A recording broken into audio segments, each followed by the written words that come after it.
শ্রোতাগণ, এই প্রশ্ন আমাদের অনেক আসে, ভালো লোকের কষ্ট কেন? কষ্ট ভালো লোকেরই বেশি হয়। যাদের আসুরি শক্তি রয়েছে, যাদের মধ্যে আসুরি ভাব রয়েছে, তারাই জগতে বেশি সফল হয়। তাহলে ভালো হব কেন? কারণ আমার স্বভাব এটা। আগুনের স্বভাব যেমন জ্বালানো, জলের স্বভাব তেমনি বোঝানো। এই বলে যে এক অপরের সঙ্গে যে পাল্টে নেবে তা না। আপনার স্বভাব ভালো, কারণ আপনি খারাপ চাইলেও করতে পারবেন না, কারণ আপনি মুক্তির পথে আছেন। যারা মুক্তির পথে, তারাই ভালো মানুষ হন। তাদেরই দুঃখ কষ্ট হয়, কারণ জীবনে মহৎ উপলব্ধি করতে চলেছেন। আমরা অনেকবার উদাহরণ দিয়েছি, মাটির ডালা, সেখান থেকে ঘর তৈরি হচ্ছে, কত কি হয়। মাটির ডালাকে নিয়ে কুমার পেটায় লাঠি নিয়ে টুকরো টুকরো করে দিল।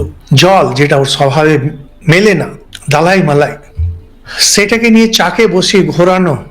এই যে যদি আপনারা দেখেন যে এক গাদা সুখ দুঃখ ঘুরছে, বুঝবেন ভগবান চাকে ঘোরাচ্ছেন। এবার রোদে ছেড়ে দিল, তাতে হয়তো ছাগলে গরুতে সে মারিয়ে দিল, সব হয়ে যখন বললো এবার শান্তি, এবার সমস্ত সব ঠিক, তখন দিল তাকে আগুনে রেখে।